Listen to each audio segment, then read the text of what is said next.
David, many happy returns. It's been an unbelievable week, hasn't it? The celebrations since winning promotion and winning the league title. Just how have you found it? Yeah, I've loved it. Thank you as well. I'm 25 today, so apparently I'm still the youngest chairman. No, I've loved the last 2 weeks. It's all been a bit of a blur, to be honest with you. It's gone quickly, but I've loved every part of it. I enjoyed Blackpool more than I did on Sunday because obviously won the game. But after the game on Sunday, we had a good celebration with the players, with the trophy, and then on the pitch and with the fans. And then we had a good night, and it's been a perfect 2 weeks, and it's rounded off today with my birthday, and it's been the best 2 weeks of my life. You said a few months back that you really did feel we were going to go on and win promotion and win the league title. Was the celebrations, the events afterwards, as you expected, or even better?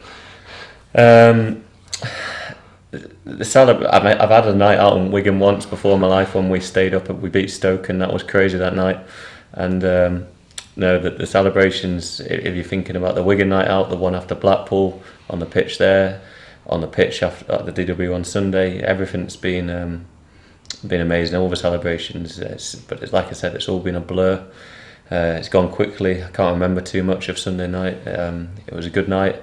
I spoke to someone the other day, and they said, out of all the nights, I took one of my mates out with me, and I said, of all the nights I've had around the world, and wherever it is, London, New York, Vegas, you can't beat Wigan for a night out. Nothing beats it.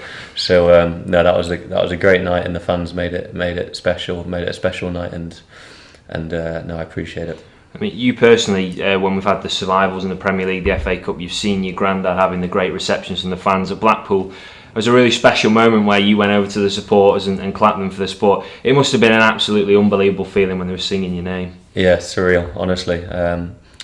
I'm always used to seeing my granddad's name being sung, and even when we first went on the pitch, they were singing his name.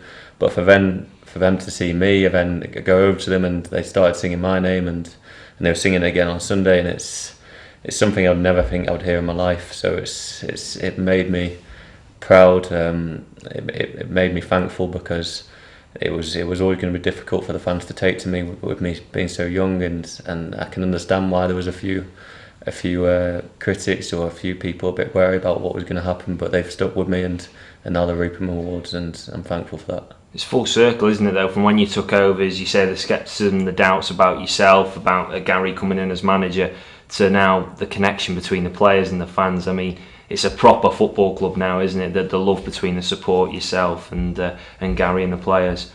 Yeah, I was listening to West Ham, to Mark Noble speak last night, and he said this isn't a football club, this is a family, and I feel the same at Wigan Athletic. It is a family. It's not.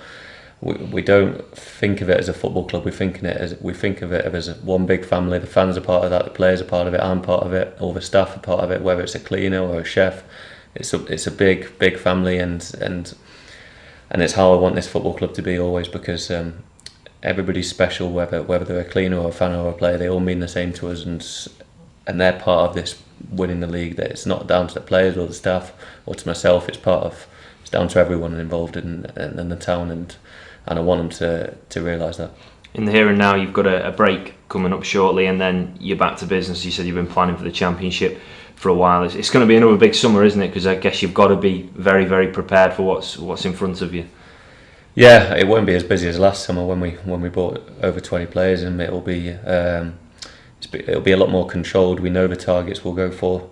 We don't want to change too much. Myself and the manager and the staff believe in this group of players. They're a great set of lads, but they've also got tons of ability and potential, because a lot of them are only young, so it's a year in their life last year that they can go even further, and we know how much ability they've got and potential they've got.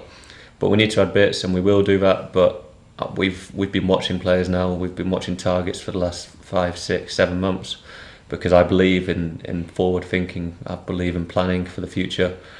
I'd be in the wrong job if I wasn't planning, and that's where we've made mistakes in the past, and I won't let that happen again. The transfers you did last summer, I mean, the majority of them, I think it's fair to say, have been an absolute hit. Is the profile the same this time around in terms of the players you're looking to recruit into the group? Yeah, we'll keep it young and hungry and English. I think I don't want to go away from that. I believe if you bring maybe a few foreign players in, it could disturb the group a bit. like it was in the season under Uwe and Malky when we went down. I want to keep it English and British based, and we believe in young players. I don't like going for.